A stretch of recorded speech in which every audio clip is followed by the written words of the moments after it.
Get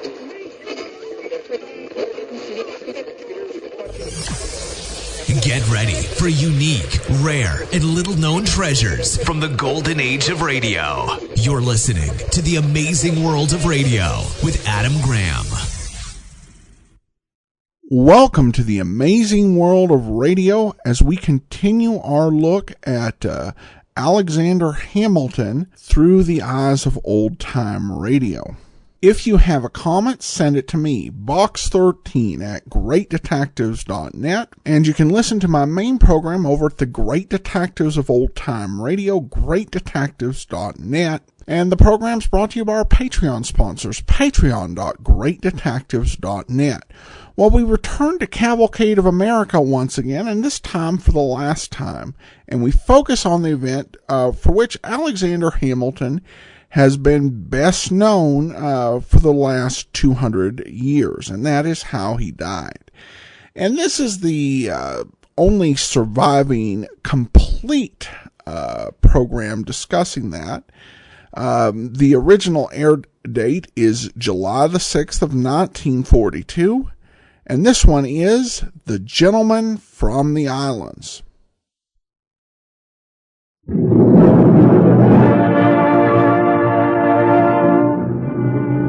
Starring Alfred Lunt in The Gentleman from the Islands, an original radio play on the Cavalcade of America, sponsored by the DuPont Company, maker of better things for better living through chemistry.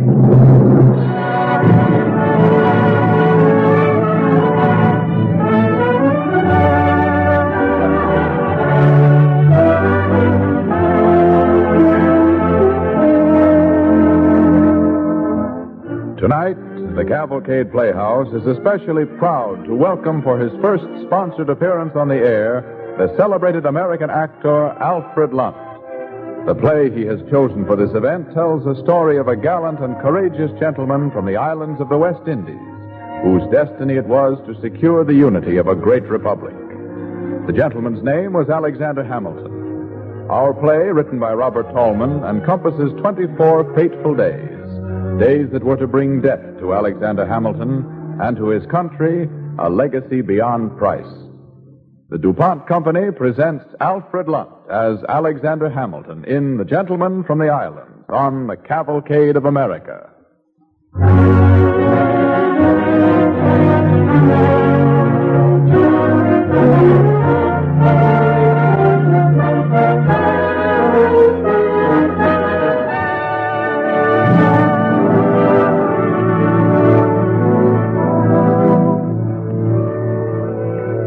It is near midnight, the night of June 17th, the year 1804. Over the Grange, country estate of Alexander Hamilton on Manhattan Island, the moon rides high. Up the lane to the mansion house, silhouetted sharply against the moonlit shrubs, rides a man on horseback. He draws up before the portico, dismounts, and tethers his horse. In a few quick strides, he is standing before the lighted French windows of the master's study. He looks about him, then raises his crop and raps on the pane. The man inside rises from the desk to answer the door. Who is it? I have the honor to call upon you, General Hamilton, on behalf of a friend. May I come in? Why, Mr. Vaness, at this time of night? Come in, sir. Thank you. I trust I do not disturb your household at this hour, sir. The friend I have the honor to wait upon is most impatient. Well, sit down. Sit down. Cigar? Brandy? Thank you, no. This letter, General Hamilton, if you will be so good as to read it. Must I now? I think you'd better. Well, if you insist. Hand me the letter opening there, will you, sir? At your service, General. Thank you. Excuse me? Sit down. Sit down. Be comfortable. Thank you. I prefer to stand. This letter is from Aaron Burr. I recognize the hand. That is correct, General. But I don't understand. He seems to be agitated about some newspaper story. You knew nothing of it? No, sir. I never read scandal-mongering journals. Apparently your friends do. But this concerns something a Dr. Cooper says I said 2 years ago. You deny having said it? That Aaron Burr is a dangerous man not to be trusted with the reins of government? That is only the published utterance, General Hamilton. Colonel Burr has reason to believe that in private you have sought to place him in an even more despicable character.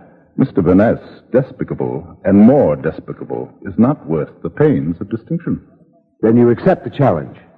All right, Colonel Burr, a letter. I don't believe in acting in haste, and I don't understand perfectly, as yet, what Colonel Burr's motive is in this affair. It couldn't be that you are afraid to meet with Colonel Burr on the field of honor, sir? Field of honor? I couldn't meet Aaron Burr on the field of honor. He wouldn't know where to find such a field. You may tell Colonel Burr that he can wait upon my pleasure. It is not my custom to receive wild challenges to my honor in the middle of the night. Not so wild as you think, sir. Then beg your friend to tell me why, after all these years of political rivalry between us, he has chosen this night to resolve the matter. I have retired from public life to all intents and purposes. Does a man who tasted power at the age of 25 retire at 47, sir? You belittle yourself, sir. That is my privilege, Mr. Vaness. I bid you good night, sir. As you wish, General Hamilton. Good night, sir.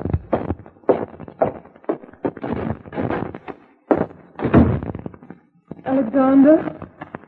That's it? James? We didn't mean to disturb you, Father. Mother was worried and called me. Alexander, I was certain I heard a horse in the drive. James thought he heard it, too. That's absurd. You've been dreaming, both of you. Who was it, Father? Now, what have I done to deserve this, my wife and my eldest son, doubting my word? Now, don't blame James, my dear. I made him come with me. I had such a strange feeling. Foreboding, almost. But here you are, still at your desk. Forgive me. To tell the truth, I'm glad you came downstairs. I must go into the city tonight. Tonight? Well, when did you decide about that? Just now. Father, someone was here. Why don't you want us to know about it? Good heavens, I've been away from home before. Anyway, James is old enough to look after things. I can't bury myself here in the country, you know. Why must you go tonight? I had dared hope you'd done with politics. The business that takes you away from us like this so abruptly. I might have been president now, if I'd stayed in politics. Would you like that? No. The president's a passing fancy. That was never for you. The Constitution was your work, and that's something that's good for all time. Yes, if it sticks. Was there ever any doubt about that? I doubted it once. Now I don't know. That's why I'm going to the city, Betsy. I have to find out. Good night.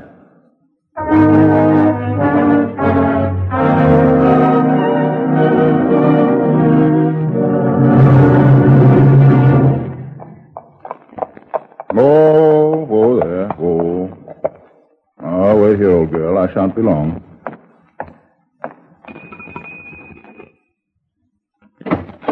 Now, what in thunder? Hamilton, come in. Come in.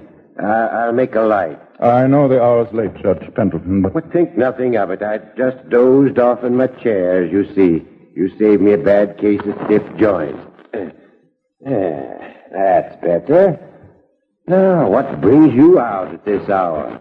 I just had a visit from Mr. Vaness, the so-called affair of honor. On whose behalf? Colonel Aaron Burr.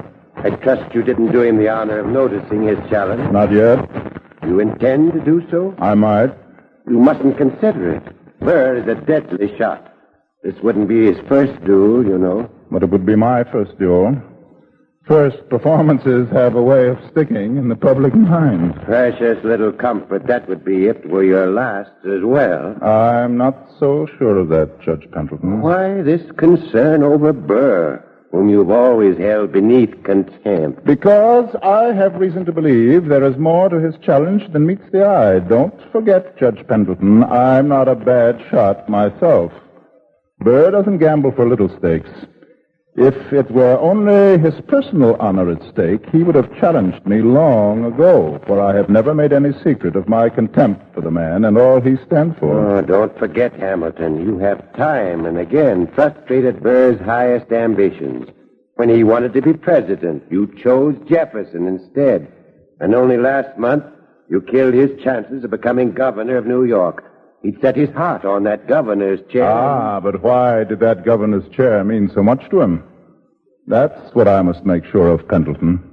If the answer is what I think it is... Supposing you fought this duel, Hamilton.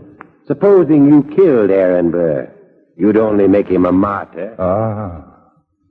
But if Burr killed me, what then? It's unthinkable. This whole thing is unthinkable, Hamilton. It must not happen, this duel. Judge Pendleton, of what must happen and what must not happen, neither you nor I can be the arbiters. Tomorrow I shall see Burr's political crony Swarthout. What good will that do? Good. If he tells me the story I think he will, well, there is always a final decision which no man makes for himself.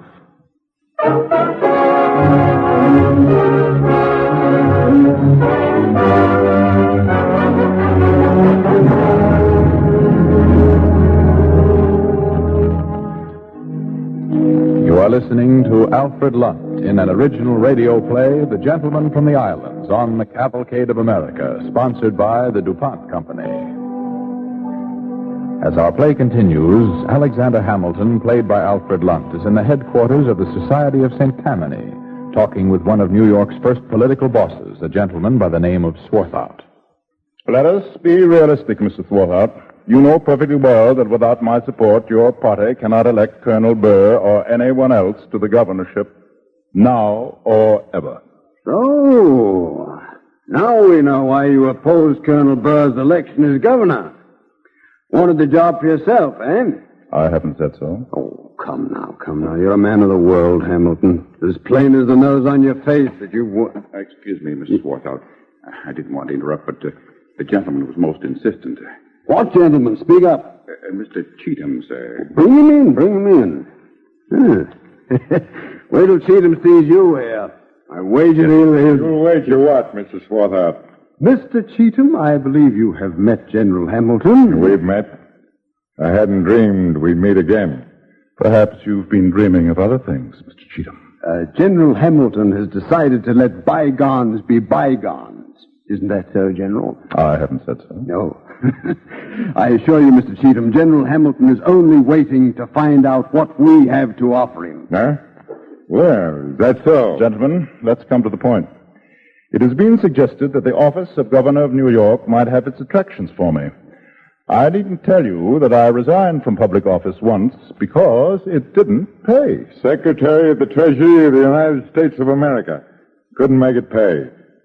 What you need is counsel, young man. Well, I'm willing to listen to your proposition, gentlemen. Willing to listen? What do you think of that, Cheatham? Willing to listen. When we tell you what we have in store for you, you may think at first your ears have been deceiving you, Hamilton. Well, get on with it. Are you quite certain of our ground here, Swarthout? Mr. Cheatham, you let me handle this in my own way. Hamilton, here's the story. Our friends in New England have taken Colonel Burr into their confidence. They plan that New England and New York shall secede from the Union. Secede from the Union? Are you serious? Indeed, we are serious.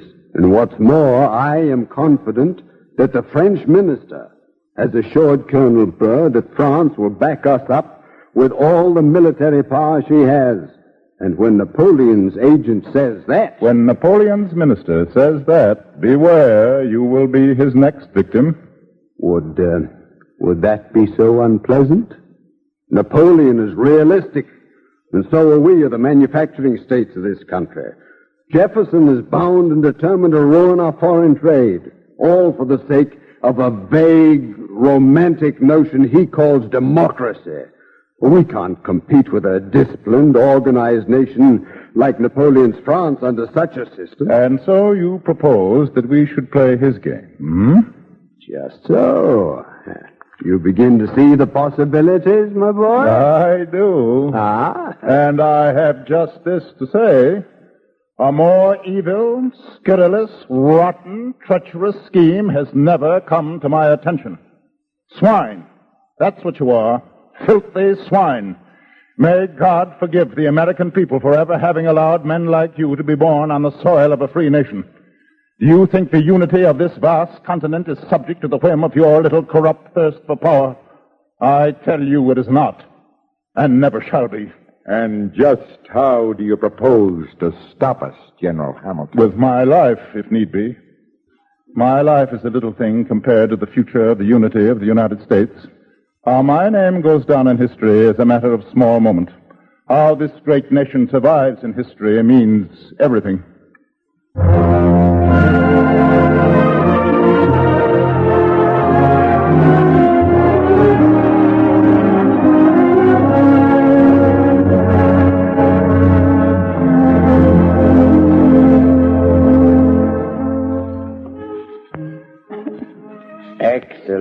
Excellent repast, my dear Mistress Hamilton. And music with the feast. I have never dined so royally. I held out against the musicians as long as I could. Such an extravagance.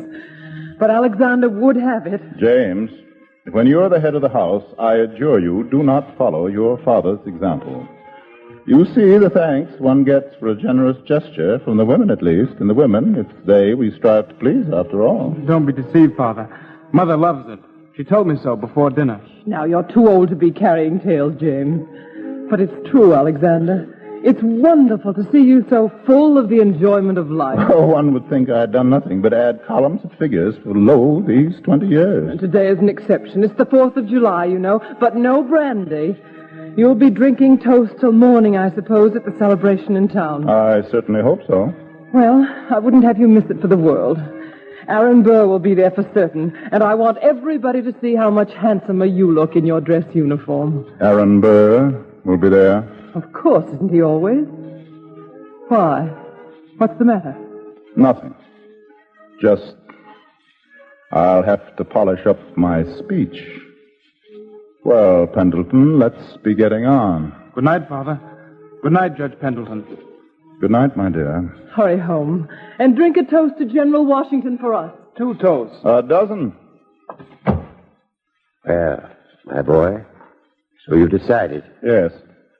You will be my second in this affair, sir. You know I can refuse you nothing. You remembered to bring my papers. Thank you. You saw Swatow? I saw 2 swine. And I smelt the filth of the pig pen the third sent his challenge from. Have you considered you leave a wife, children? There are things that mean even more to me, Judge Pendleton. I see. And another thing, you must pledge our adversaries to keep this matter secret. No one must have an inkling of it. I want my last days with my family to be happy. Hamilton, please. No. My mind's made up. You shall see. They will be the happiest days of my life.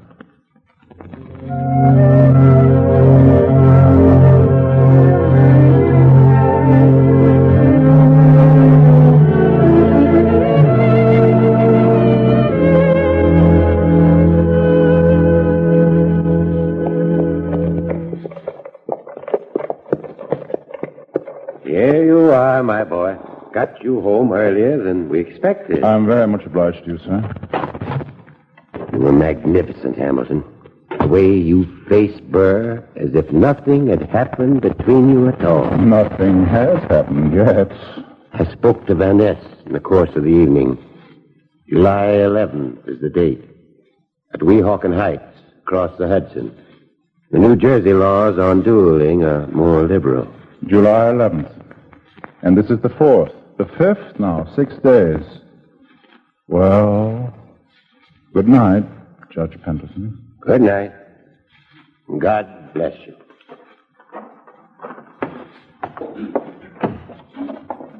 Why, Betsy, still up? I found these papers here. I've been reading them. Well, it's a woman's privilege, my dear. Such a lot of papers. It seems as you must have been writing letters or making speeches 24 hours a day for the past 15 years. How did we ever find time to be in love with each other? That was easy. Thank you, sir. I'm learning all your secrets. Oh, here's one. Remember this? The letter I wrote to old Cheatham after that scurrilous story you printed about our marriage? I'll wager his ear is still burning. Gall of the man. Intimating that I married you for your money. Well, didn't you? Of course. But that's our business. Well, then, I'm glad I had some money. Do you really mean that, Betsy? What do you think? Oh, forgive me, my dear. These old memories we've dug up, how rich they are, and how many things we've learned, especially me. Oh, here's the letter from General Washington after you quarreled, remember? Oh, yes, I remember. He said I kept him waiting. I stopped to talk to Lafayette on the stairs. It couldn't have been more than 2 minutes, but General Washington insisted it was 10. Naturally, I had to stand on my honor. You had too much honor in those days. I like you better now. Perhaps I haven't changed as much as you think, Betsy. Why do you say that in that strange tone of voice? Alexander, what is it with you these past weeks? Have I seemed not like myself? Too much like yourself. Your old self, I mean. This elation. I remember you like this before when you were going to Philadelphia to stand up against your elders for a constitution you wanted. I survived it, didn't I? Yes, and I prayed for your safety every night. Oh, you were so outspoken. There were so many hot-headed men there, the kind that fight a duel at the drop of a hat. What is it, Alexander? Did I say something to offend you? No. No, of course not. Just remembering old times. Too much of it for one day. Sometimes I feel I've known you so little for all our years together. Yet I'm glad. You've never seemed so human, so alive. I've never loved you as I have these past weeks. They've been the happiest weeks of my life. Say that again, Betsy. The happiest weeks of my life. You do mean it, don't you? Oh, thank you. And now I'll say good night again, my dear. I have a little writing to do before I come to bed. Good night, my love. Father, may I come in for a moment? Why, James, are you up too? Yes, I waited up. I wanted to talk to you without Mother here. Secrets from your mother? I'm flattered. Well, I'm preparing for my Regents examinations now to enter college, as you know, and I thought, well, I wasn't sure whether I'd be going. I mean, are you getting ready to leave us, Father? What on earth put that idea into your head? This letter. You left it out on the desk. I wouldn't have looked except for what it says on the top. To my sons, in the event that I should not return. Have you showed that to your brothers? No. I wanted to be sure what it meant. Well, it doesn't mean anything. I was thinking of taking a fairly long trip, perhaps to Canada, naturally. If I went by boat, there's some danger. You're lying to me, Father. Yes, perhaps I am. Are you going to fight a duel? You know I don't approve of dueling. I didn't ask you that. I asked you if you're going to fight a duel. No, we'll put it this way. If I were, I'd want you to do as I said in that letter. Look after your mother when I'm gone. I understand, Father. And don't worry. I won't say anything to Mother. Not till it's all over.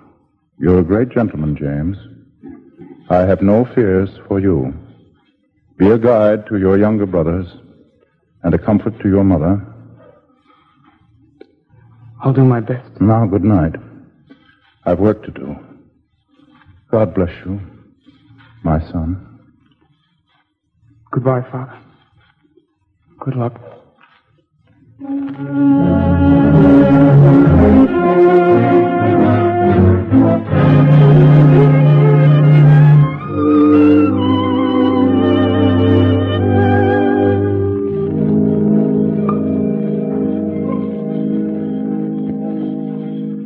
10 paces, gentlemen. 10 paces. 10 paces. 1, 2, 3, 4, 5, 6, 7, 8, 9, 10. Is that satisfactory to you, Judge Pendleton? That will do. Mark the place. Now then, do I have the honor? Very good, sir. I choose heads. Heads it is. General Hamilton, your choice of weapons. Thank you. This one will do. Colonel Burr, I have the honor. Well, let's get on with it. At your service, sir. Stances, gentlemen. Are you ready, Doctor? Ready, gentlemen. Very well, gentlemen. Present. Fire! Oh. Doctor, Colonel Hamilton, he's hit. Why does he hold his fire like that? General Hamilton, can you speak? Please, sir, I'm the doctor. Let me get at that wound at once. It's too late, Doctor. This is a mortal wound. Looks bad. We'll have to get him across the river some way to a hospital. Bullet has entered his lung. Gentlemen, bring a stretcher. Over here with a stretcher. Hurry. Now, just a moment. Before we start, if I should die before we reach the other shore, let my wife be called at once. Break it to her gently, but impress upon her that I have meant that she should understand why I have done this. The papers must be published, just as I left them. Tell her this is my legacy to her and to my country. Don't listen to him. He doesn't know what he's saying. Must have been mad these last days. Why else did he hold his fire? For suicide. Brought on my madness. Brought on my madness, yes. Well, whose madness? Does one argue with a dead man? For I am dead, but not half so dead as Aaron Burr shall be before ever death touches his body. God give him the strength to go on until his every intrigue shall be shown for what it is. Shall we lift him up, Doctor? He's quiet now. Yes, gentlemen, lift him. Lift him up. Now, wait. Oh, please, one moment. Yes, General Hamilton. My pistol. Be careful how you handle it. It might go off and do harm. It hasn't been fired, you know.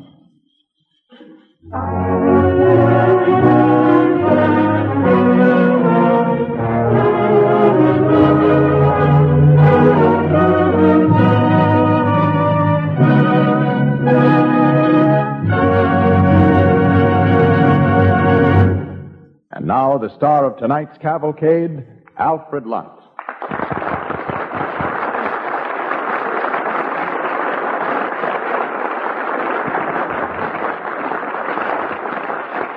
Thank you. Thank you, ladies and gentlemen. It has been nearly a century and a half since Alexander Hamilton sacrificed himself that our country might continue the course charted by the founders of this republic. It is my sincere hope that in our play tonight there has been some measure of inspiration and encouragement for the gallant men and women who today are fighting to destroy the evil forces once more abroad over the earth. Thank you.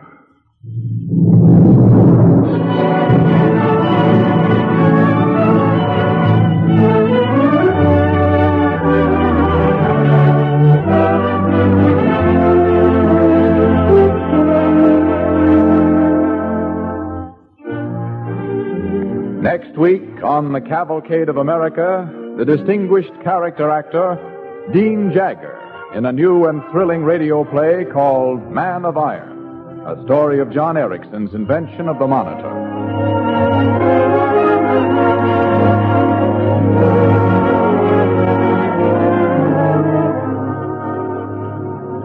Don't forget, next week, Dean Jagger as John Ericsson in Man of Iron.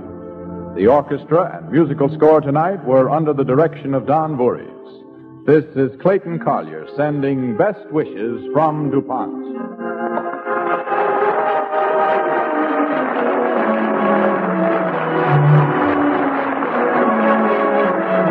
This program came to you from New York. This is the National Broadcasting Company.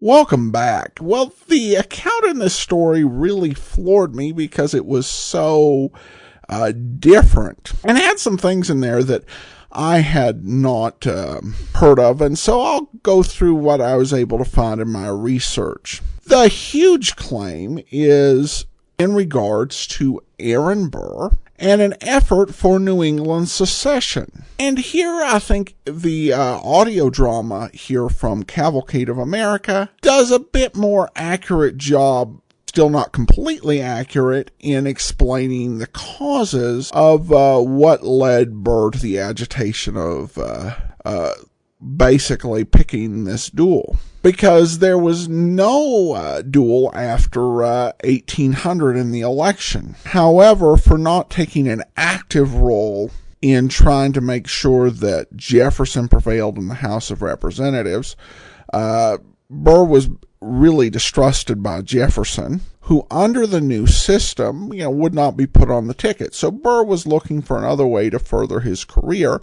And so in 1802, he ran for governor of New York. And part of his support came from a faction that wanted secession from in the Northeast. There were a bunch of New Englanders who were of the mind that the New England states should leave the Union because they couldn't trust Thomas Jefferson in charge of the government. He was a Southerner, and this would get even worse once the Louisiana Purchase was agreed to, because it would force the assimilation of a lot of people who were not English by birth, as were the majority of the people in New England. And so, for various reasons, they decided they wanted to secede, and they also decided they were going to support Aaron Burr for the governorship of New York. And Burr, in turn, was going to support the secession of New York from the Union. He was going to bring that about, and then New England would secede, and you would have this full secession. The only thing is, a funny thing happened on the way to the secession, and Aaron Burr lost the election. So that part is interesting. It's not something that Lin-Manuel Miranda included in the recent, in the musical. I think that doesn't fit well with the portrait of Aaron Burr he was trying to paint, which was a more sympathetic and human portrait. And while I think those elements were there, the fact is that he was kind of willing to split up the country as part of getting elected governor of New York. Though whether he would have actually followed through on that promise, who knows? This was Aaron Burr. But the cavalcade story does go off the rails. There is no proof of the involvement of a pro-secessionist group in trying to bring about the duel. And the idea being pushed by this episode that they would support Alexander Hamilton for governor of New York, and that would somehow call off the duel, is just, complete fabrication. And you do have this kind of hagiography of St. Alexander in this story, the way that you hear it, where in fact he carefully strategized that his death at the hands of Aaron Burr would destroy the New England secessionists, and so he set out to go in the duel to have Aaron Burr kill him in order to save the Union. So Alexander Hamilton was like Obi-Wan in Star Wars, and Aaron Burr was like Darth Vader. Strike me down, Burr, and I'll be more powerful than you could ever imagine. Except that there is a lot of evidence that Alexander Hamilton didn't plan on dying in this duel. He actually had an appointment later on in the day back in New York, which obviously went unkept. And Hamilton being Hamilton, he actually sat down and he wrote about what he intended to do in the duel. He says, "I have resolved, if our interview is conducted in the usual manner, and if pleases God to give me the opportunity to reserve and throw away my first fire, and I've thought even of reserving my second fire, and thus giving a double opportunity to Colonel Burr to pause and reflect." Hamilton's intent, stated in his letters, was to fire a shot in the air and hope that Burr behaves like a gentleman and reconsiders what he's wanting to do. They also give him some lines that really don't fit who Alexander Hamilton was. Here's a hint. If you had a multi-year affair and then published a pamphlet about it, thus bringing embarrassment to your wife and family, you don't ask your wife if you've ever done anything to cause her not to trust you, as they put those words in Hamilton's mouth. Now, this had been several years, so there could have been some time for healing, forgiveness, and certainly Hamilton wasn't the same man that he'd been when he was younger,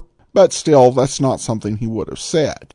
though they actually made him look worse in a way with his, "I may be dead, but this is going to ruin Aaron Burr." He was actually quite civil in regards to his opinion of Burr when he wrote officially about the duel, saying, "It is not my design, by what I have said, to affix any odium on the conduct of Colonel Burr in this case. He doubtless has heard of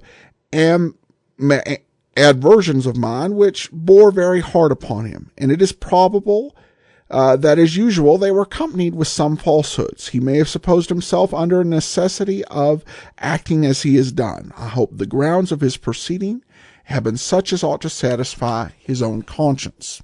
So what is the deal with the way that Cavalcade of America portrayed the duel in 1942? The key thing is to remember the time. This aired about 8 months after Pearl Harbor, and the United States was getting into the thick of World War II. There was a lot of uncertainty about what was going to happen. Would we survive? Would we be bombed by the Japanese on the West Coast? Off the East Coast, American sailors were constantly menaced by German U-boats, our Navy not really even being up to speed. And Cavalcade of America kind of changed with the time. When it began in 1935, the program was known for its historical accuracy. And I think when you get into the post-war Cavalcade of Americas, there is probably more of that vigor. But I think in a couple of these war years, there was a feeling that it was important to air patriotic plays that would encourage and teach lessons to citizens, even if you had to kind of bend the history to get the lesson in. In some cases I've heard it's really just kind of minor. Here it's much more major. And of course the show kind of speaks to the fact that many people, in order to stop the Germans and the Empire of Japan, were going to leave behind wives and children never to return. And so to those men who faced that prospect, they could hear that Alexander Hamilton decided to leave behind his wife and family in order to die to save the Union in a duel with Aaron Burr, even though that's not what happened.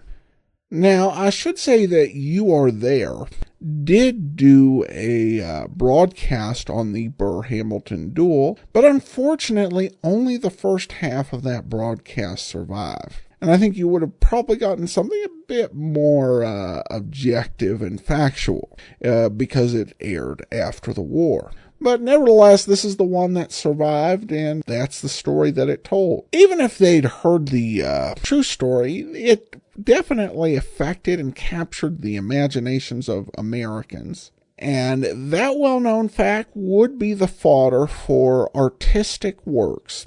And over the next 2 or 3 weeks, we'll wrap up the series by taking a look at some actually and acknowledged fictional takes on the Burr-Hamilton duel. In the meantime, if